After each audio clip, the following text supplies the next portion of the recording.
ज्योतिष के क्षेत्र में मैं तो यही बोलना चाहूंगा, कोई भी बच्चा माँ के पेट से जन्मजात कभी भी कोई ज्ञान प्राप्त करके नहीं आता है। ज्योतिष शास्त्र ये हमारे मस्तिष्क पे एक वेव, एक प्रकाश तरंग के जैसा काम करता है। आप ये प्रिडिक्ट खुद से जब नहीं कर पाते हो, तब जब आप किसी चीज में आपको लॉस होता है, तब आप ज्योतिष के पास आते हो। सर, कई लोग विरोध करते हैं बहुत ज्यादा ज्योतिष का। मैंने देखा बहुत साइंटिफिक लोग हैं। एक तो मैंने वीडियो देखा, जो ज्योतिष ये बात बोल दे कि मैं तुम्हारी किस्मत बदल दूं, यहाँ पे ज्योतिष शास्त्र कमजोर पड़ सकता है। तीसरा, ऐसे लोग हैं जिनको ना कर्म करना है ना धर्म करना है, अधर्म करना है। दुनिया का पहला धर्म या पहला मंत्र क्या है, तो लोग चुप हो जाएंगे। कोई बोलेंगे ओम, कोई बोलेंगे शिव, लेकिन दुनिया का पहला मंत्र यही है, तवेव माता च पिता तमेव। आने वाला समय थ्रेटनिंग का समय है। ये थ्रेटनिंग वर्ल्ड वाइड कैसे देखेंगे हम लोग? राहु केतु का जब भी प्रभाव बढ़ेगा, तब तब भूत पिशाच इन सभी चीजों का प्रभाव बढ़ जाता है। इस घटना को आप कदापि मत भूलो। कुछ समय पहले एक कंट्री दूसरे कंट्री से भिड़ भी चुका है, और ये भी नहीं भूलना चाहिए कि आए दिन जब भी पुतिन साहब का मूड करता है तो एक ही बात बोलते हैं, लंदन मैं तेरे को डुबा दूंगा। ऐसे क्यों सर कि सैटर्न राहु को लेकर इतना ज्यादा डर? क्या वाकई ही जीवन में सैटर्न राहु कुछ पॉजिटिविटी देता है या सिर्फ नेगेटिविटी ही आपने कभी नोटिस की? ऐसा पॉसिबल है कि घरों में कुछ किया कराया हो, या कोई तंत्र क्रिया की गई हो, या घर में किसी पर्टिकुलर पर्सन पे किया हो? ये कैसे जानेंगे इस योग से? लेकिन कुछ गलत प्रकार की सिद्धियां करके आप उसको अपने अंडर में ला सकते हो। केतु ग्रह को मैं मानता हूँ किसी भी चीज को इंड करवाने के लिए केतु ही हकदार है। एक्वेरियस 1.5 साल के लिए राहु देव रहेंगे, इनको क्या देने वाले?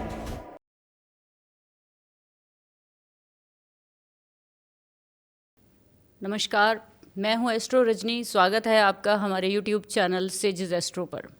आप लोग पिछले वीडियोस जो देख रहे हैं, मुझे पता है बहुत लाइक कर रहे हैं और आप लोगों को बहुत अच्छा भी लग रहा है। इसी कड़ी को आगे बढ़ाते हुए आज हम लोग जिस गेस्ट से मिलने वाले हैं, उनकी बातें, उनकी नॉलेज और उनकी मास्टरी ज्योतिष में बहुत पुरानी है। आप लोगों का बहुत बहुत धन्यवाद हम लोगों के चैनल को आगे बढ़ाने के लिए। और जो भी लोग नए आज इस वीडियो को देख रहे हैं, प्लीज़ इसे लाइक ज़रूर करिए और सब्सक्राइब ज़रूर करिए। मिलते हैं आज के हमारे गेस्ट एस्ट्रो रवि गुप्ता जी से। नमस्कार सर। नमस्कार मैडम, कैसे हैं आप?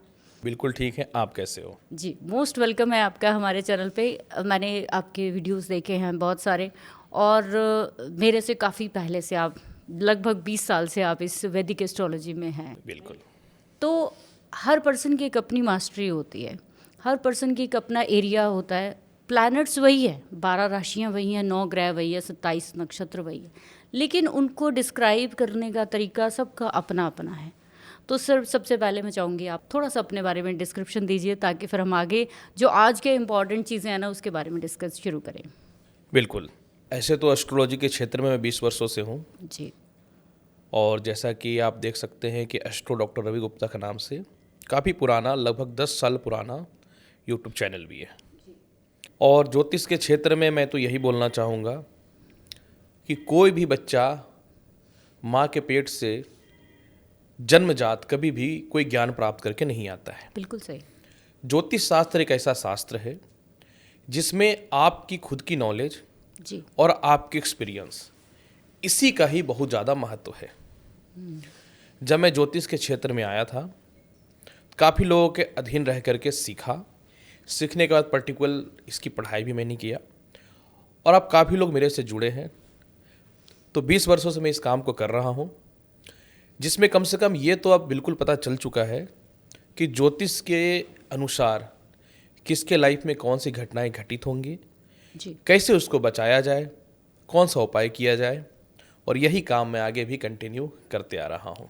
तो रवि जी, यहीं पे आगे की बात करते हुए मैं आपसे पहले ये पूछना चाह रही हूँ कि जैसे मैं भी बहुत साल से प्रैक्टिस कर रही हूँ ज्योतिष की, वास्तु की, ओकल्ट में हम लोग हैं, रोज नया कुछ सीखते रहते हैं। आज आपसे भी बहुत सारी नई चीज़ें मुझे सीखने को मिली। बिल्कुल।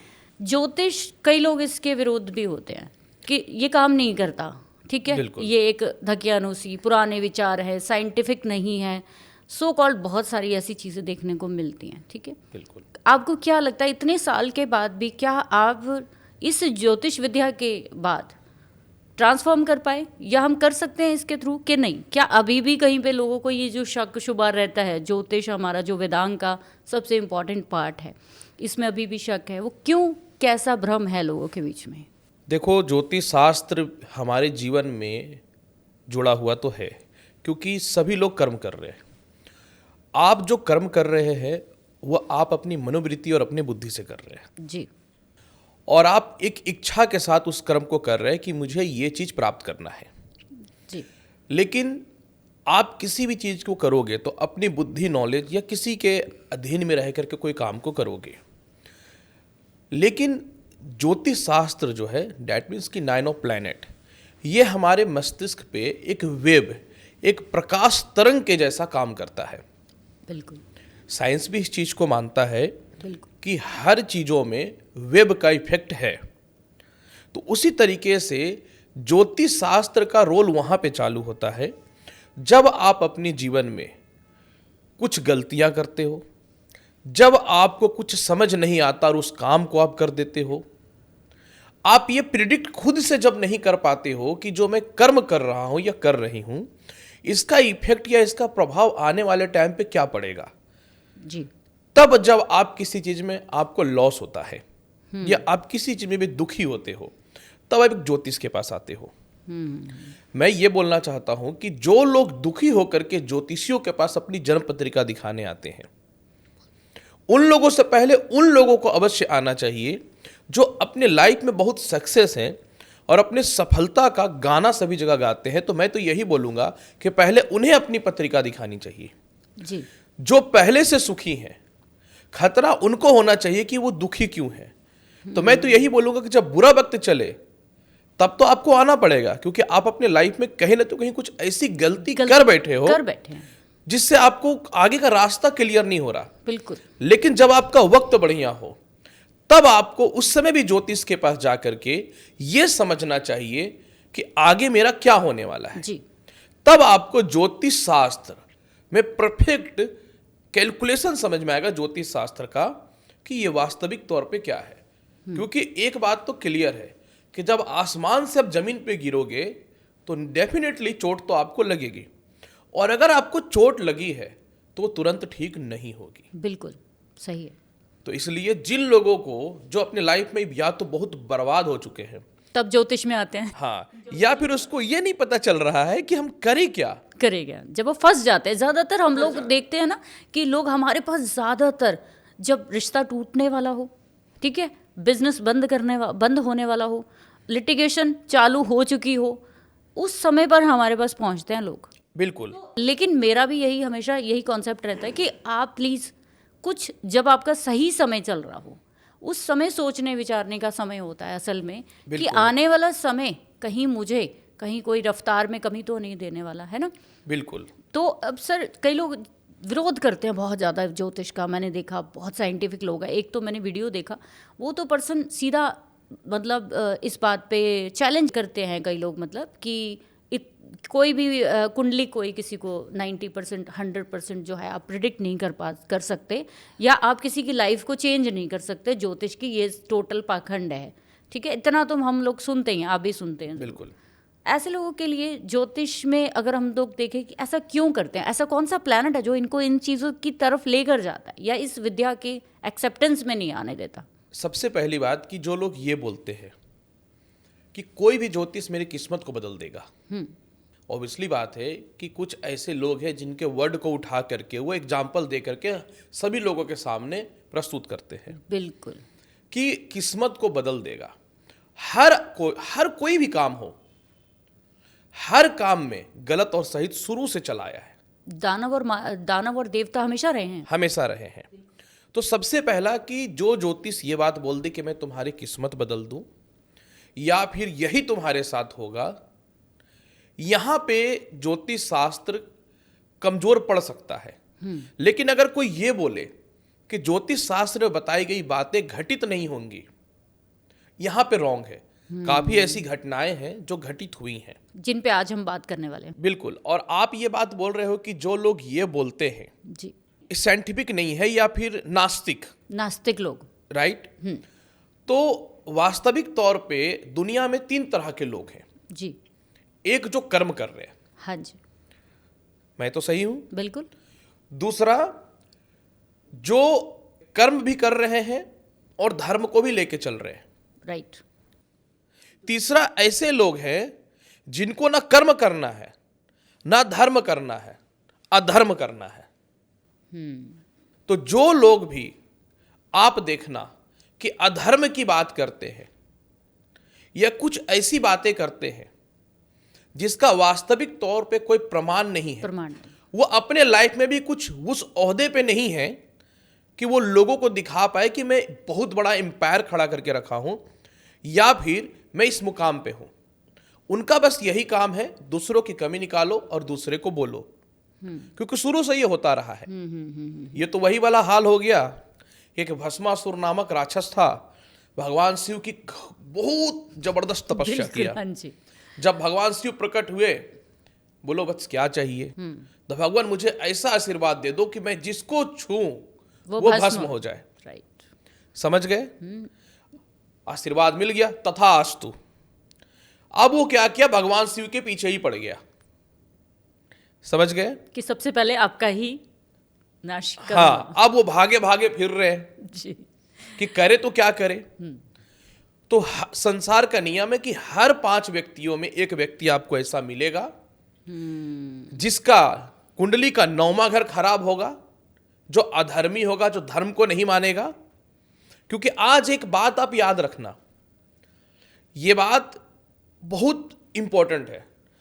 अगर मैं आपसे यह पूछूं कि दुनिया का पहला धर्म क्या है, दुनिया का पहला धर्म या पहला मंत्र क्या है, तो लोग चुप हो जाएंगे। कोई बोलेंगे ओम, कोई बोलेंगे शिव। लेकिन दुनिया का पहला मंत्र यही है, तवेव माता च पिता तमेव। पहला भगवान आपके वो है। यस। तो जो लोग भी इस तरीके का बात करते हैं, आप उनकी हिस्ट्री उठा के देख लो, उनको खुद नहीं पता होगा कि उनके पिता घर पे हैं या पिता से वो मतभेद करके आया है, उसकी माता कहाँ है, उसके संतान कहाँ है। पता चला कि आप यहाँ ज्ञान और धर्म की बात कर रहे हो जी, और आपके पिता का खुद नहीं पता कि आपके कहाँ है। यस। यानी कि आप खुद धर्म की बात कर रहे हो और अपने धर्म का, अपनी ड्यूटी का ही नहीं पता कि वो क्या करना है आपको लाइफ में। बिल्कुल। ठीक है, तो ठीक है। इसलिए जिस व्यक्ति के कुंडली में 9वां घर खराब तो हो 9वीं राशि को भी कंसिडर कर सकते। और हाँ बिल्कुल, और लग्नेश खराब हो, ऐसे व्यक्ति कर्म से और धर्म से बचने के लिए दूसरों पे अपनी गलती मर देते हैं। That's very good. तो आज की बहुत इम्पॉर्टेंट हमारी चर्चा है जिस पे मेरे को आपसे बात करनी है। सबसे पहले हम लोग देख रहे हैं कि 2025 जब से स्टार्ट हुआ है, बिल्कुल, तब से कुछ ना कुछ ऐसी चीज़ें होती रहती है। अब मैं हमेशा वीडियोस में बोलती हूँ कि ऐसा नहीं है, साल तो आते रहते हैं, साल जाते रहते हैं। ठीक है, इस बार 9 नंबर का टोटल है, पिछली बार 8 का था, तब शनि के पीछे पड़ गए थे, इस बारी मंगल के पीछे पड़ गए, अगली बारी फिर सूर्य के पीछे पड़ेंगे। तो ये तो चलता रहेगा। बट सर एक बात बताइए कि जैसे हम लोग किसी भी गोचर को देखते हैं, है ना, एक गोचर तो वो है जो हमारी पर्सनल कुंडली पे इफेक्ट करता है, जिसे महादशा अंतर्दशा जिसको कहते हैं। महादशा अंतर्दशा के या चंद्रमा के विद रिस्पेक्ट हम लोग देखते हैं, है ना। बिल्कुल। वो तो प्रिडिक्ट करना, प्रॉमिस ऑफ चार्ट, है ना, दशा अंतर्दशा, नक्षत्र की प्लेसमेंट, एवरीथिंग सब प्रिडिक्शन करके आप एक कोलैबोरेशन में किसी इवेंट पे पहुंचेंगे।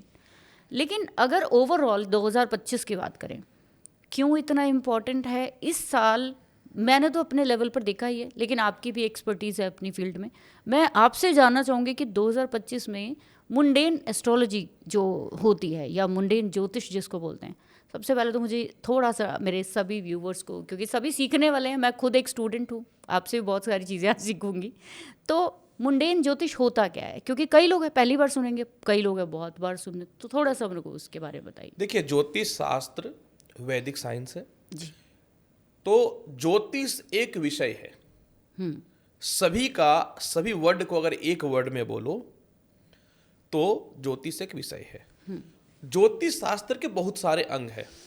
प्रश्न ज्योतिष है, काल ज्योतिष है, फलित ज्योतिष है, फलित ज्योतिष है जी, वास्तु भी इसी के अंडर में आता है। उसी तरीके से मुंडेन ज्योतिष भी है। ओके। जब भी आप काल की गणना करोगे, पर्टिकुलर किसी देश का, साम्राज्य का, जी, जिसमें सभी चीजें शामिल हो, जैसे कि किसी देश का या संसार का कह सकता हूं कि भौतिक स्थिति, जी, जैसे कि जिसको हम देश काल परिस्थिति बोल देते बिल्कुल भूकंप आना, फाइनेंशियल अनस्टेबिलिटी, तूफान आना, युद्ध होना, हैं। जी इसके अलावा जो है जी अस्त व्यस्तता की स्थिति। तो जब किसी काल में किसी पर्टिकुलर पूरे समाज और दुनिया को ऐड करके अगर किसी चीज को आपको निष्कर्ष पे जाना है तो मुंडेन ज्योतिष की तरफ आना पड़ेगा। ओके, यानी कि ओवरऑल वर्ल्ड की अगर किसी पर्टिकुलर कंट्री की अपनी पर्सनल कुंडली के अलावा आप अपने शहर, अपने देश और उससे बाहर भी जाके जब आप वर्ल्ड लेवल पर वैश्विक तौर पर देखते हैं तब इसको मुंडेन ज्योतिष कहा जाता है। मुंडेन ज्योतिष कही। तो अभी जैसे हम लोग देख रहे हैं कि 29 मार्च को हमारे शनिदेव जो है वो गोचरों में, उससे पहले 14 मार्च को हमारे एक्लिप्स होगा, सोलर एक्लिप्स होगा। बिल्कुल। मैंने भी जैसे अभी हम ऑफ कैमरा बात कर रहे थे, डिस्कस कर रहे थे कि आने वाला समय थ्रेटनिंग का समय है एक तरह से। बिल्कुल। अब ये थ्रेटनिंग वर्ल्ड वाइड कैसे देखेंगे हम लोग, और क्या लगता है आपको किस पर्टिकुलर टाइम पीरियड में हम लोग देखेंगे कि वर्ल्ड लेवल पर कुछ बड़ा हो सकता है, या ये जो चीज़ें हम किसी को डराने के लिए या कुछ ऐसा नहीं, जस्ट एक डिस्कशन है ताकि लोग अवेयर हो पाएँ। ठीक है, किसी की लाइफ में अगर कोई, बहुत सारे लोग देश विदेश से जुड़े हुए हैं हमारे साथ, तो उस चीज़ को समझें कि चीज़ें होती कैसे हैं और क्यों होती है, कब होती हैं। तो अभी आने वाले समय में क्या लगता है कि जब से हमारा एक्लिप्स स्टार्ट होगा, क्या वर्ल्ड लेवल पर कुछ बड़े चेंजेस देख रहे हो आप? जो भी ग्रहण होता है, हाँ जी, पर्टिकुलर उस ग्रहण में राहु और केतु का प्रभाव बढ़ जाता है। एक तरफ अगर कोई बोलता है कि राहु केतु तो है ही नहीं, मैं आपसे पूछना चाहता हूं, अगर राहु केतु नहीं होगा तो फिर सूर्य ग्रहण और चंद्र ग्रहण कैसे लगेगा? बिल्कुल, उनका कोई मतलब ही नहीं रह जाता। बिल्कुल, क्योंकि पृथ्वी का और चंद्रमा का जो कटाव है, जिसे नॉर्थ नोड और साउथ नोड कहते हैं, जी, यही तो राहु और केतु है। बिल्कुल। मतलब ब्रह्मांड का वो स्थान जहां पे सूर्य का प्रकाश नहीं जाता हो, वही राहु और केतु है। जी, जब भी कोई ग्रहण लगता है तो राहु और केतु का प्रभाव जो है वो बढ़ जाता है, और ग्रहण लगने से 1 महीना पहले या 1 महीने बाद तक इसका प्रभाव जो है वो जबरदस्त रहता है। और राहु और केतु जो है मुंडेन ज्योतिष के अकॉर्डिंग बहुत कम सिचुएशन में शुभ माना गया है। जनरली इसको शुभ नहीं मानते हैं। जी, बिल्कुल, समझ गए? क्योंकि राहु अपने आप में ही फॉरेन है, विदेश है, अनकन्वेंशनल कल्चर हो गया। अगर हम लोग अपना वैदिक शास्त्र में जाते हैं, हाँ जी, तो ये देखा जाता था कि जब भी ग्रहण लगता था, हाँ जी, तो देवी देवता भी अपने अपने स्थान पे मौन हो जाते थे कि मंदिर के कपाट भी बंद कर दिए जाते हैं। बिल्कुल। राहु केतु का जब भी प्रभाव बढ़ेगा, तब तब भूत पिशाच इन सभी चीजों का प्रभाव बढ़ जाता है, क्योंकि हम लोग एनर्जी से विमुख हो जाते हैं। समझ गए? बिल्कुल। तो जब हमें खुद ही एनर्जी नहीं मिलेगा, तो पर्टिकुलर हम लोग अपने लाइफ को किस प्रकार से स्टेबल कर पाएंगे? तो इसलिए ये जो सूर्य ग्रहण लगने वाला है, इसका प्रभाव इस बार थोड़ा ज़्यादा है। क्यों ज़्यादा है? इसके पीछे एक बहुत बड़ा वास्तविक कारण है। जी, शायद आपको पता होगा कि इस बार 6 ग्रह एक साथ मीन राशि पे गोचर कर रहे हैं। छठ गरी। हाँ, तो जैसा कि आपने बोला कि मुंडेन ज्योतिष के लिए हमें वैश्विक स्तर पे जो इवेंट होते हैं उन पे हेल्प होती है देखने में, तो हर देश की काल परिस्थिति, टाइम जोन, एवरीथिंग इम्पोर्टेंट है ना। उसके अकॉर्डिंग उनकी डायरेक्शन कि नॉर्थ पोल में है वो इंडिया, वर्ल्ड के, या साउथ पोल में, ईस्ट में है या वेस्ट में, कौन सी कंट्रीज हैं, उसी के आधार पर, क्योंकि लंबी चौड़ी कॉन्सेप्ट है, एकदम से हम नई चीज़ें बता सकते। तो सर जैसे हम लोग देख रहे हैं कि 14 मार्च को हमारा पहला सोलर एक्लिप्स होगा, ठीक है। बिल्कुल। उसके बाद 29 मार्च को शनिदेव जो है वो आ जाएंगे, ठीक है। जैसे मैंने आपसे पहले क्वेश्चन किया कि इम्पॉर्टेंट क्यों है, पहले भी तो शनि के गोचर होते होंगे आए, ऐसा तो नहीं है। 2023 में भी 17 जनवरी को हुआ था, उस समय तो इतना शोर नहीं था। बिल्कुल। और इस बारी क्यों इतना शोर है कि जब वो पाइसेस में आ रहे हैं 29 मार्च को, देन ऐसी आपको पूरा वर्ल्ड लेवल पर क्या ऐसी चीज़ दिख रही है जो डिस्टर्बिंग है या अवेयर रहने की ज़रूरत है लोगों को? देखो, ये पूरा का पूरा जो इकोसिस्टम है, डैट मीन्स कि संसार है, ये बैलेंस है। बैलेंस पे ही पूरी दुनिया चल रही है, ठीक है। जब हम लोग मुंडेन ज्योतिष के आधार पे चलेंगे तो ग्रहों का प्रभाव इसलिए भी ज़्यादा महत्वपूर्ण हो जाता है क्योंकि ग्रह जो है वो प्रत्येक मनुष्य के जीवन में उसके मस्तिष्क को भी इफेक्टेड करता है। क्योंकि समझ पंच गए? वो कहते हैं ना, यत पिंडे बिल्कुल तत् ब्रह्मांडे। बिल्कुल। तो जब सबसे पहला बात तो 2025 में इसलिए भी महत्वपूर्ण है मुंडेन ज्योतिष क्योंकि 4 जो ग्रह है जिसको हम लोग महाग्रह मानते हैं, राहु, केतु, हालांकि राहु और केतु तो एक ही है, शनि और गुरु, बृहस्पति, जी। जुपिटर, और ये चारों हमारे किसी भी जन्म के लिए, मरण के लिए, चारों के चारों बहुत ज़रूरी है। बिल्कुल चारों के चारों बहुत ज़्यादा जिम्मेवार है क्योंकि कहीं ना तो कहीं आपके जीवन में जब सुख होगा तो इन्हीं में से ग्रहों का नाम होगा, जब दुख आएगा तो इन्हीं में से एक ग्रह जिम्मेवार होगा, और जब लाइफ बैलेंस में चल रहा है तो भी इन्हीं में से एक ग्रह जो है बैलेंस बना के रखा है। ओके, ठीक है। तो पाइसेस में जब शनि आएंगे तो कैसा इम्पैक्ट देते हैं? पाइसेस में जब शनि आएंगे तो पाइसेस के लॉर्ड जो हैं वो कौन है? तो वो है देवगुरु बृहस्पति। जी। आपने शायद पाइसेस का लोगो देखा होगा। जी, 2 मछलियां। उनका 2 मछलियां, एक सीधी जा रही और एक उनकी विपरीत दिशा में जा रही है, राइट। और पाइसेस क्या है? जन्म कुंडली का 12th भाव। 12th भाव डेट मीन्स मोक्ष। अब सबसे बड़ी बात यहाँ पे, प्रॉब्लम यहाँ पे ये है ना कि लोग बोलते हैं कि 12th भाव मोक्ष का है तो अच्छे कर्म करोगे तो मोक्ष मिलेगा। कर्म तुम यहाँ करोगे, पाप पुण्य इस धरती पे करोगे तो मोक्ष भी तुम्हें यहीं भोगना पड़ेगा। यस, इस बात को तो आप समझ रहे हैं। बिल्कुल। तो 12th भाव जो होता है और मीन राशि जो होता है, पहला तो मीन राशि ज्ञान, धन, धर्म का होता है, और दूसरी महत्वपूर्ण बात क्या है कि एक जल तात्विक राशि है। यस, ये भी आपको पता है, सबसे बड़ी चीज, सबसे बड़ी बात है। तो यहाँ पे जैसे ही शनि आएंगे तो प्रत्येक मनुष्य के जीवन में या तो सही रास्ते पे निकल जाएगा या वो गलत रास्ते पे निकल जाएगा। यानी ये जो 2 मछलियां हैं, हाँ, या तो आपको ऑपोजिट लेकर जाएगी या आपको अपने रास्ते पर लेकर के जाएगी। समझ गए जी। क्योंकि मीन राशि के स्वामी देव गुरु बृहस्पति हैं, शनि से इनका रिलेशनशिप तटस्थ है, ना ये शत्रु मानते हैं ना मित्र मानते हैं जी। क्योंकि दोनों ग्रह अपने आप में बहुत बलवान हैं। शनि कर्म को निर्धारित करेगा और बृहस्पति जो है भाग्य को निर्धारित करते हैं, ज्ञान को। तो इसलिए इतना ज्यादा महत्वपूर्ण है कि 2025 में जो भी धैर्य से, क्षमता से, ज्ञान से, बुद्धि से अपने कर्म को करेगा उसकी नौका पार लग जाएगी। यानी इस पाइसेस को अगर हम समुद्र माने तो शनि उनकी नौका समझ के हम समझ सकते हैं कि कर्म की नौका में आप पार लग सकते हैं। बिल्कुल पार लग सकते। ठीक है। तो मतलब कि इस पूरे वर्ल्ड लेवल पे आप जब देखते हैं कि ये तो चलो हमने बात की कि पाइसेस में जब आएंगे तो, क्योंकि हमारा जो मेन मकसद है कि नॉलेज लोगों को दी जाए कि डरने की ऐसी कोई ज़रूरत नहीं होती, चीज़ें होती रहती हैं, बिल्कुल, ठीक है। लेकिन आप देखोगे कि अभी कुछ इवेंट होगा, जैसे मैं कैलकुलेट कर रही थी 3 अप्रैल से जो लगभग 14 अप्रैल के बीच में कुछ ग्रहों की स्थिति ऐसी बन रही है। क्या आपने कभी ऐसा नोटिस किया? मैंने तो बहुत बार किया है कि इस समय ये भयानक जो स्थिति बनने जा रही है जी।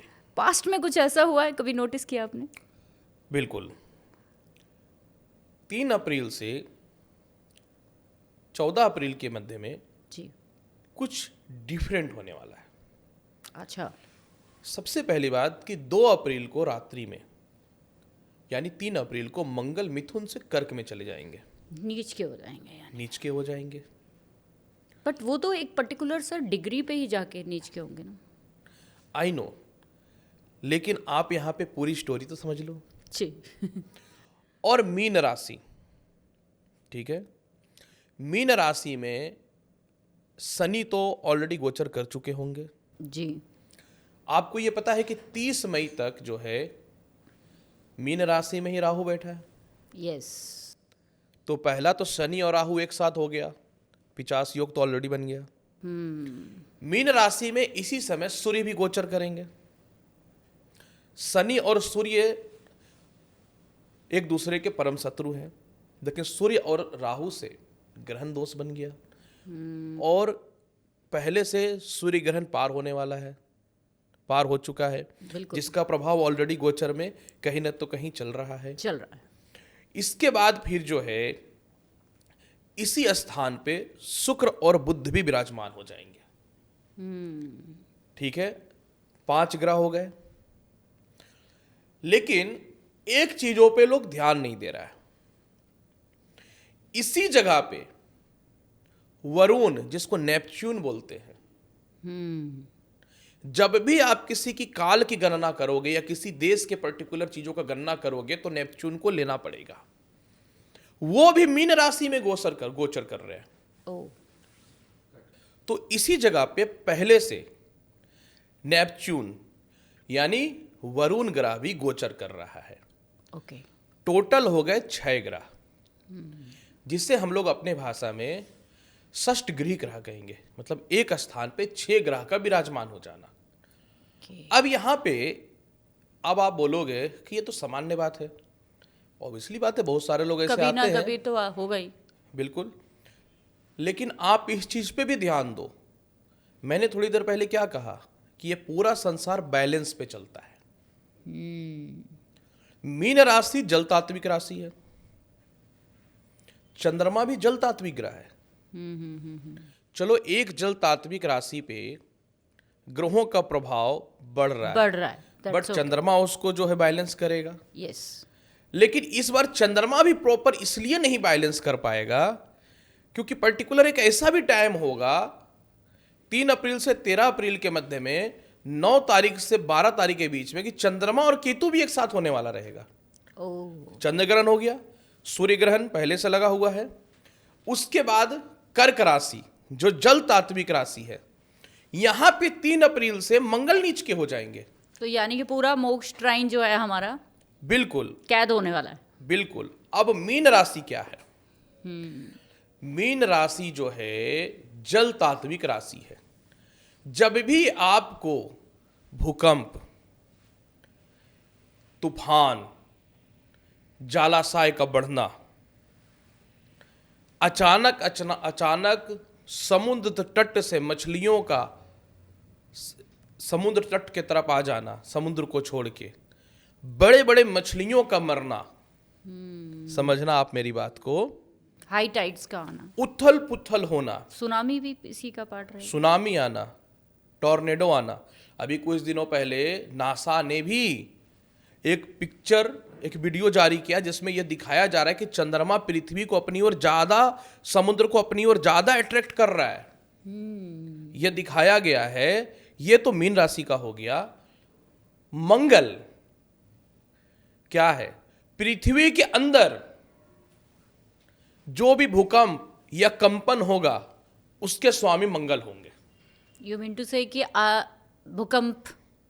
बिल्कुल। और इस घटना को आप कदापि मत भूलो कि कुछ समय पहले एक कंट्री दूसरे कंट्री से भिड़ भी चुका है। यह भी मत भूलो कि कैलिफोर्निया का त्रासदी सभी लोगों ने देखा है। और यह भी नहीं भूलना चाहिए कि आए दिन जब भी पुतिन साहब का मूड करता है तो एक ही बात बोलते हैं, लंदन मैं तेरे को डुबा दूंगा। और कई कंट्रीज का, जैसे मैंने अभी सुना भी, और जैसे हम लोग तो चलो इसमें देखते रहते हैं कि कई कंट्रीज पानी में डूब जाएंगी, ऐसा सुना। जलस्तर बढ़ रहा है, ग्लेशियर पिघल रहा है। तो ये जो घटनाएं हैं ये पर्टिकुलर अचानक होने वाली घटना है। 3 अप्रैल से लेकर के 13 अप्रैल के मध्य में, खास करके 8 से लेकर 12, ये इतना ज्यादा अवेयर रहने का समय है कि कुछ भी हो सकता है।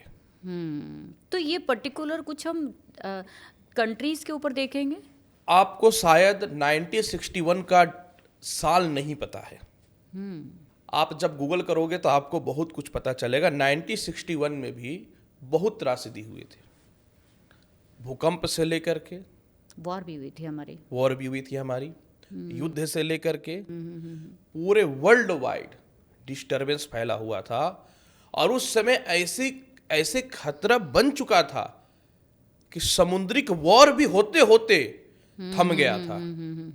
शायद आपको पता होना जी चाहिए। बिल्कुल बिल्कुल। तो इसलिए ये जो डेट है 3 अप्रैल से लेकर के 13 अप्रैल, ये बहुत ही क्रिटिकल है। सभी लोगों को सावधान रहना है, कुछ न कुछ त्रासदी होने की संभावना है। तो एटलीस्ट भगवान की शरण में तो रहिए, और कुछ नहीं तो अच्छे कर्म करिए, और कुछ नहीं तो, है ना। तो बिल्कुल। अब इस टाइम पे जैसे सैटर्न राहु की बात करते हैं हम लोग, इसको ज्योतिष में ना बहुत बड़ा नाम दिया गया, पिशाच योग। बिल्कुल। मुझे अगर मैं कहूँ ना, मुझे अच्छा नहीं लगता ये वर्ड यूज़ करते हुए, क्योंकि मुझे सुन के इतना डर लगता है कि ऐसा क्यों। तो फिर वो कोई भी जो नया पर्सन जो ज्योतिष में आता ना, कोई सैटर्न राहु अपनी कुंडली में देख लेता है, उसको लगता है मेरी तो ज़िंदगी ख़त्म हो गई यहीं पे, है ना, मैं तो अब डूब गया या कोई। ऐसे क्यों सर कि सैटर्न राहु को लेकर इतना ज़्यादा डर? क्या वाकई ही जीवन में सैटर्न राहु कुछ पॉजिटिविटी देता है, या सिर्फ नेगेटिविटी ही आपने कभी नोटिस की? देखिए, शनि काल के मालिक हैं, जी। एक गैस का गुब्बारा है जो कंटिन्यू गैस को प्रोड्यूस करता जा रहा है, और रात में शनि प्रबल हो जाता है। राहु भी जो है वो काल के देवता है, और जितने भी तंत्र मंत्र यंत्र की साधनाएं होती हैं, तो मंत्र तो नहीं बोलूंगा, जितनी भी तांत्रिक साधनाएं होती हैं, इन सभी में राहु का भूमिका सबसे ज्यादा महत्व रखता है, क्योंकि वो परा विद्याओं की तरफ लेकर जाता है आपको। बिल्कुल। अनकन्वेंशनल पाथ की तरफ लेकर जाता है। बिल्कुल। तो इसलिए हाँ, और शनि और राहु का ऐसे तो आपस में मित्रबद्ध संबंध है, लेकिन जब भी शनि और राहु की युति एक साथ हो जाती है, चाहे वो कुंडली के फिक्स हो जी या फिर वो गोचर में आ जाए, जी, जी, ऐसे व्यक्ति कभी कभी अपने वास्तविक कर्म से विमुख होकर के जीवन के उस ओर जाने का कोशिश करते हैं जहां पे वह अपने जीवन में भौतिक जीवन से दूर हट जाते हैं, जो मनुष्य के मस्तिष्क के बुद्धि को भ्रष्ट करता है। समझ गए? शनि कर्म और आय के मालिक हैं। बिल्कुल। राहु यहां पे बैठ गया, ये तो वही बात हुआ कि एक वैदिक ज्योतिषाचार्य है या एक प्रकांड पंडित है, अब उसके साथ एक ऐसे एनर्जी ऐसे लोगों से उसकी मित्रता हो गई जो एनी टाइम गलत कामों में है। मतलब बाय हुक और बाय क्रुक आप कितने दिन बच पाओगे? एक दिन, 2 दिन, 3 दिन, 4 दिन, 5 दिन। अगर कोई शराब पीता है, पहली बार कभी तो ट्राई किया होगा। अगर कोई गलत काम में है, शुरुआत तो कहीं से हुई होगी, पहली बार तो कभी कहीं किया होगा, कहीं तो स्टार्ट किया ही होगा। तो जब भी राहु और शनि की युति होती है, इंसान के अंदर भ्रम फैलता है, क्योंकि जितने भी गलत तांत्रिक क्रियाएं होती हैं ये राहु करवाता है, और सभी रात में होता है। राहु और शनि रात्रि बलि होता है। तो जब भी राहु और शनि की युति होती है तो पर्टिकुलर वो जिस भाव में घटित हो रहा है उस भाव से रिलेटेड फल को विनाश कर देता है। अच्छा, यहीं से एक क्वेश्चन मेरे दिमाग में आ रहा था कि मैंने ज़्यादातर लोगों से सुना कि जादू टोना हो गया या मेरे घर में कुछ किया कराया है, तो चौथे घर में अगर ये होता है या 4 नंबर राशि में भी होता है मान लो, तो ऐसा पॉसिबल है कि घरों में कुछ किया कराया हो या कोई तंत्र क्रिया की गई हो या घर में किसी पर्टिकुलर पर्सन पे किया हो? ये कैसे जानेंगे इस योग से? किन मतलब लगन में होगा तो होगा या चौथे घर में होगा तो होगा? देखो, तंत्र का ज्योतिष शास्त्र से कितना लेना देना है, ये एक बहुत ही डिफरेंट प्रश्न हो गया। पहला तो प्रश्न ये है कि क्या वाकई में जादू टोना ये सब चीजें होती हैं? आप एक बात याद रखना, मनुष्य है, हम लोग हैं मनुष्य, बिल्कुल, देवता भी हैं, बिल्कुल, दोनों ये तो साक्षात प्रमाण है कि देवता पृथ्वी पे आते थे। एलियंस भी है, जानवर भी है, पशु पक्षी, हर तरह की एनर्जी है। तो इस तरीके का भी एनर्जी है जो पर्टिकुलर हमें नहीं दिखता है, लेकिन कुछ गलत प्रकार की सिद्धियां करके आप उसको अपने अंडर में ला सकते हो। जैसे आपने सुना होगा योगिनी हो गई, याचनी हो गई, डाकिनी हो गई। जी जी। तो जब भी किसी के जन्म कुंडली में बृहस्पति कमजोर हो जाएगा, अच्छा आप समझ लो मेरी बात को, जी ठीक है, जी, जब भी किसी के जन्म पत्रिका में 4th हाउस अफ्लिक्शन में हो जाए, बिल्कुल, तो उसके ऊपर तंत्र मंत्र का प्रभाव तुरंत काम कर जाएगा। आपकी बृहस्पति खराब हो गई, आप धर्म से विमुख हो, शरीर का पूरा ध्यान रख रहे हो, ना आप अपने घर में दीप प्रज्वलित कर रहे हो, ना पूजन कर रहे हो, ना पाठ कर रहे हो, टोटल आप फिजिकली मेंटली और अपने वास्तु के अकॉर्डिंग भी सब चीज़ों से डिफरेंट चल रहे हो। बिल्कुल, तो नकारात्मक शक्तियां तो प्रवेश करेंगी ही। उनको भी तो रहने के लिए एक जगह चाहिए।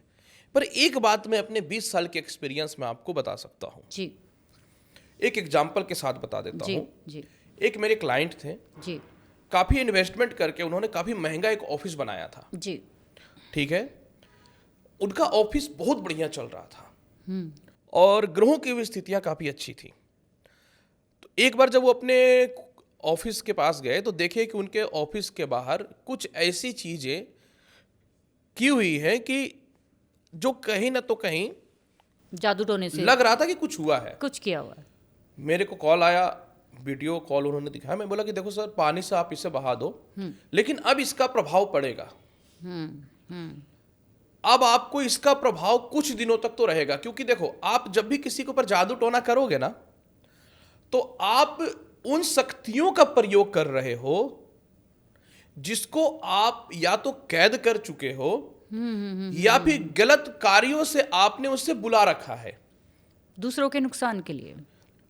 तो जादू टोना का प्रभाव 2 दिन, 4 दिन, 10 दिन, 15 दिन, 20 दिन, 1 महीना, उससे ऊपर नहीं होता। क्योंकि फिर ऑटोमेटिक जब आप अपने आप को एनर्जेटिक बनाओगे, पूजा करोगे, पाठ करोगे, पॉजिटिव करोगे, अपने आप पॉजिटिव को। करोगे, तो भाग जाएगा। यस, वो वापस उसी के पास चली जाएगी वो चीज़। बिल्कुल, 1 महीने तक उनके ऑफिस का हाल ऐसा रहा कि मैं क्या बोलूं, लेकिन 1 महीने के बाद पुनः उसी सिचुएशन में आ गया। शुरू हो गया।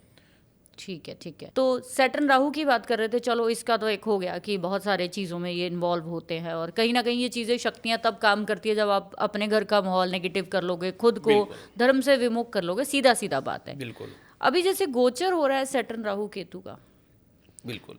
आपको क्या लगता है कि किन राशियों पर विशेषकर जो है, अगर इसको देखना चाहें हम, किस तरीके से पर्टिकुलर इम्पैक्ट किसी किसी राशि पर होगा इनका? देखो, क्योंकि लोग तो बहुत डरे हुए हैं, बिल्कुल है ना, बहुत डरे हुए हैं, क्योंकि 4 मेजर प्लैनेट है और मैं तो ये कह रही हूँ कि 9 के 9 ही प्लैनेट इस साल गोचर करेंगे ही ना। मंगल भी करेगा, चंद्रमा तो हर महीने करेंगे, सूर्य भी करेंगे, सारे ही करेंगे, है ना।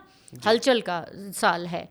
पर्टिकुलर 4 प्लैनेट को टाइमिंग ऑफ इवेंट के साथ हम स्पेशली जोड़ते हैं बड़े लेवल पे, क्लोज में तो हम औरों को भी ले सकते। सैटर्न राहु केतु के विद रिस्पेक्ट क्या लगता है आपको? देखो, एक बात मैं बहुत अच्छे से समझा देता हूं आपको। जी तो जैसा कि आपको मैं बता रहा हूं कि जैसे ही शनि 29 मार्च को मीन राशि में जाएंगे, मीन राशि में ऑलरेडी पहले से राहु है, ये 30 मई तक रहेगा, यानी 29 मार्च से लेके 30 मई तक ठीक है गोचर में ये प्रभाव बन रहा है। जी। अभी आप थोड़ी देर पहले आपने एक वर्ड कहा था कि काफी लोग ऐसे हैं जिसकी जन्म कुंडली में शनि और राहु एक साथ बैठ जाता है। देखो, हर ग्रह कहीं ना तो कहीं तो बैठे रहेंगे ही, जाएंगे ही, नेचुरल है। लेकिन जब भी वो ग्रह कब एक्टिव होगा, वो ग्रह जब एक्टिव होगा जब गोचर में वही वो एक साथ युति बनाएंगे, या फिर वही दोनों में से एक ग्रह महादशा या अंतरदशा में जन्म कुंडली में आ आएंगे। जाएगा। समझ गए? तो ये जो समय है, लगभग मोटा मोटी मान के चल सकते हैं 2 महीने के आसपास का समय है, जब शनि और राहु की युति रहेगी। तो ये जो समय है, इस समय निश्चित तौर पे थोड़ा सा सावधान तो होना चाहिए, खास करके मीन राशि वालों को, क्योंकि मीन राशि में ये गोचर कर रहा है। तो मीन राशि वालों को क्या पर्टिकुलर अवेयर कर रहना चाहिए और क्या रेमेडी करें कि वो कम से कम डरें तो ना हमारा वीडियो देख के, क्योंकि घबरा जाएंगे हो सकता है। बिल्कुल। मीन राशि की जहां तक बात मैं करूं जी, तो लग्न पे ही, यानी लग्न पे ही ये गोचर कर जाएगा। लग्न आप खुद हैं, आपकी सेल्फ रिस्पेक्ट है, आपकी मनोवृद्धि है, आपकी बुद्धि है, आप अपने आप को किस तरीके से लोगों के समक्ष लेके चल रहे हो वो है। तो जैसे ही ये 2 महीने के लिए युति होगा, तो सबसे पहला आप अपना आत्मविश्वास, कॉन्फिडेंस कमजोर नहीं करें। कुछ भी हो जाए, ये टेम्परेरी है फेस। टेम्पररी फेस है, किसी भी तरीके से कमजोर ना करें। सप्तम भाव पे दृष्टि है, तो कैसी भी परिस्थिति हो, किसी थर्ड पर्सन के बोलने से अपना व्यापार को ना बदले, वैवाहिक जीवन को खराब ना करे, और इसके अलावा किसी भी सिचुएशन पे आप लोगों से अपने रिश्ते को बना करके रखें। मन अगर आपका नहीं कर रहा है कोई काम करने का तो शांत रहें, क्रोध से बचें। जी, थैंक यू सर, ये तो बहुत अच्छी चीज़ हो गई। अब केतु हमारे लीव साइन में आएंगे, बिल्कुल। तो कहीं ना कहीं सिंह राशि वालों के तो अष्टम में से वैसे भी शनिदेव ने, हमारा अष्टम का चल रहा है, इनका चलेगा उस समय। लीव साइन वालों को भी कुछ अवेयर रहने की ज़रूरत है।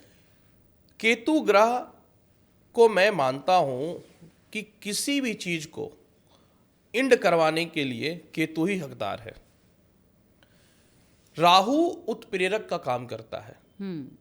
अगर आप कोई काम कर रहे हो, अगर आपको दुख हो रहा है तो भर भर के दुख दे देगा, प्रेरित करेगा और करो, थोड़ा सा और करो, थोड़ा और रो। और अगर सुखी बना रहा है तो इतना दे देगा कि लोग बोलेगा कहाँ से हुआ, कैसे हुआ, छप्पड़ फाड़ के दे दे। हाँ पक्का कुछ गलत काम किया कुछ है किया ये। है, हाँ, डाउट हो जाएगा लोगों को। बिल्कुल। लेकिन केतु क्या है ना, अब सिंह राशि में आ रहे हैं तो ऑलरेडी सिंह राशि वाले बहुत सारी गलतियां करके बैठे हुए हैं। यस, समझ गए। कुछ लोग अपने घर छोड़ के विदेश भागे हुए हैं, कुछ लोग का मैरिड लाइफ खराब है, कुछ लोग अपनी नौकरी को छोड़ करके होशियार बन के बिजनेस में गए हैं। तो जैसे ही केतु सिंह राशि में आएगा तो सिंह राशि वाले जितने भी लफड़ा फैला के रखे हैं ना, इस सब को खत्म कर देगा। वास्तविक तौर पे वो जमीनी स्तर से अपनी जिंदगी को चलाएंगे, क्योंकि एंडिंग है। केतु मतलब एंडिंग, कि आपको वो रिमाइंडर देगा कि आपने जो जो गलत किया है ना, हाँ, उससे वापस आ जाओ। हाँ, क्विक फैसला। क्विक जीवन को कोई बदलेगा तो केतु, ये बात आप याद रखना। चलो, अब जैसे कि हम लोग जुपिटर को भी ले रहे हैं, जुपिटर भी जैसे ट्रांजिट करेंगे हमारे मरकरी राशि में बुध की, तो कहीं ना कहीं शत्रु तो हैं आपस में। तो मिथुन राशि वालों को कुछ अच्छा देंगे गुरु?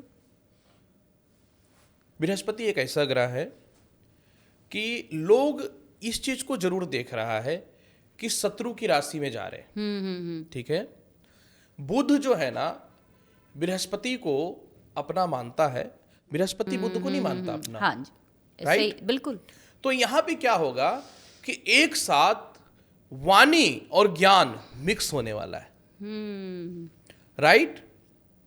तो ये पहला एक ऐसा समय होगा पूरे दुनिया के लिए कि जो कम्युनिकेशन में है उनका भी दिन अच्छा हो जाएगा, जो सोशल मीडिया हैंडल करते हैं या सोशल मीडिया में है, मीडिया से रिलेटेड स्पीकर्स है, हैं, जो फाइनेंस में है, ये स्टेबल होगा। तो सर यहाँ पे इस कॉम्बिनेशन को एक नाम मैं देना चाहूंगी, गुरुवाणी, चलेगा?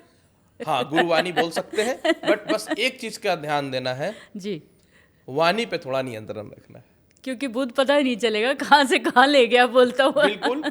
इसलिए ये अशुभ नहीं है, अशुभ नहीं कहा जा सकता। मैं इसे अशुभ इसलिए भी नहीं मानता, बिल्कुल, क्योंकि बृहस्पति, मेरा जो खुद का कैलकुलेशन कहता है या धर्म ग्रंथ में जो लिखा गया है, नीच का हो या फिर षष्टम भाव में हो तभी अशुभ है, अन्यथा कभी अशुभ नहीं हो सकता। नहीं होते। और मेरे खुद बुध और बृहस्पति कहीं ना कहीं अटैच है, बिल्कुल। तो D9 चार्ट में। तो मैंने देखा है कि जब मैं बोलती हूँ तो मेरे को शब्दों का चुनाव है ना, बहुत सोच के करना होता है। मैं ऐसे अंट शंट कुछ भी नहीं बोल सकती, बिल्कुल। बोलूंगी तो स्ट्रेट बोलूंगी, बिल्कुल। ठीक है, सच बोलूंगी कि नहीं ऐसे नहीं, ऐसे ही होगा। किसी की चापलूसी करने के लिए हम बात नहीं कर सकते। तो मुझे ऐसे लगता है बहुत अच्छा है उन लोगों के लिए जो टीचिंग में है या एस्ट्रोलॉजी में है या जो कोई भी कम्युनिकेशन से जुड़े हुए, मास मीडिया से जुड़े हुए काम के लिए है। That's very good. बिल्कुल। तो इसी तरीके से एक्वेरियस वालों की बात कर लेते हैं, है ना। जी। एक्वेरियस में डेढ़ साल के लिए राहु देव रहेंगे, जी। इनको क्या देने वाले हैं? देखो, एक्वेरियस कुंभ राशि जी, वायु तात्विक राशि है। राहु वायु तात्विक ग्रह है। यस, ये तो यही वाली बात हो गई कि एसी तो चल रहा है, टेम्परेचर सही है, थोड़ा सा उसका फैन और स्पीड हो गया। ठीक है। और एक्वेरियस में ये लगन पे बैठेगा। एक्वेरियस वाले लोगों के साथ सबसे बड़ी समस्या ये होती है कि क्या करे और कैसे करे। एक जगह पे स्टेबल नहीं रहते, विचारों में ना 50-50 चलता रहता है इनके। बिल्कुल। और दूसरी बात, डिसीजन ले कि नहीं ले। तो जैसे ही एक्वेरियस में राहु देव आएंगे। राहु आएगा, एक्वेरियस वाले के अंदर दिमाग में ज्वालामुखी फूटेगा। आइडियाज भर भर के आएंगे। बिल्कुल। कि अभी तक अगर वो अपनी नेटवर्किंग पे काम नहीं कर पाए, बिल्कुल, तो भाई अब कर ले। बिल्कुल। और सप्तम भाव पे दृष्टि भी रहेगा, जहां ऑलरेडी केतु है। केतु आय भाव को भी देखेगा। हम हैं, खुद से डिसीजन लेंगे, जो करना है कर लो। लेकिन एक बात आप याद रखना, जब तक आप अपने जीवन में आपकी समाज में बुराई नहीं होगी, जब तक पर्टिकुलर आपको कुछ लोग परेशान नहीं करेंगे, डिस्टर्ब नहीं करेंगे, जब तक आप मेंटली तौर पे थोड़ा हेडेक में नहीं जाओगे, दुनिया नहीं समझ पाओगे। तो यानी कि यहाँ पे एक झुंझलाहट आपके अंदर राहु लेकर आएंगे जी। एक्वेरियस में, कि बिल्कुल। भाई दिमाग क्यों नहीं चला रहे, अभी आपको दिमाग चलाना पड़ेगा, देन आप कुछ अब आगे कर पाएंगे। क्यों बता रहा हूं? फिल्म इंडस्ट्री हो, टेक्नोलॉजी हो, कोई भी न्यू इन्वेंट करना हो, रासायनिक शास्त्र हो, बड़े बड़े परमाणु बम हो, हथियार हो, एल्कोहल हो, या जो भी Chemical चीज हो। न्यू इन्वेंट होता है वो राहु करवाता है। हाँ जी, ये बात आपको पता हाँ है? जी, हाँ जी। तो जब लग्न में वायु तात्विक ग्रह वायु तात्विक राशि में जा रहा है, तो आप ऐसे इंसान को छोटे मोटे इंसान नहीं समझ सकते। इस बार एक्वेरियस अपने आप को खुद से बदलेगा, अपना लाइफ, क्योंकि इस बार वो डिसीजन लेगा। और जो आदमी डिसीजन लेने को सीख जाए ना, तो वो अपना फ्यूचर अपने आप ही ब्राइट कर खुद ही बिल्ड कर लेगा। तो सर बहुत ही इंटरेस्टिंग आपके साथ रहा है, मतलब आई एम टू हैप्पी कि आपके साथ मेरा मिलना हुआ। और I hope so next time हम लोग फिर कभी और चीज़ों पे डिस्कस करेंगे, क्योंकि जितना मर्जी हम लंबा, ज्योतिष का तो पूरी, हम कहते हैं ना 7 जन्म भी कम है इसमें बात इनका नाम है सामुद्रिक शास्त्र है। समुद्र में गोता लगाते रहो और डूबते रहो। बिल्कुल। सो आप सभी से बहुत बहुत मेरी रिक्वेस्ट है कि अगर आपको ये वीडियो अच्छा लगा है, आप यहाँ तक देख पा रहे हो, तो प्लीज़ इसे लाइक ज़रूर करिए। आपको यहाँ पे कोई भी ये चीज़ें जो जानकारी दी गई है, ये किसी भी तरीके से आपको डराने, भ्रामक किसी भी चीज़ के लिए नहीं दी गई। जस्ट जो ज्योतिष के हमारे बहुत सारे मित्र हैं, बहुत सारे ज्योतिष के स्टूडेंट हैं जो नई चीज़ों को इन्वेंट करना चाहते हैं, सीखना चाहते हैं, उनके लिए ये डिस्कशन थी। किसी को डरने की, किसी को किसी तरीके की घबराने की ज़रूरत नहीं है, बिकॉज जब मुसीबत आती है तो साथ में हल भी आता है, वो आपको अपने आप ही दिख जाता है। ठीक है, तो thank you very much Ravi ji, आपका वंस अगेन आपका हमारे चैनल पे आने का थैंक यू वेरी मच। धन्यवाद आपको भी कि आपने मुझे बुलाया। धन्यवाद।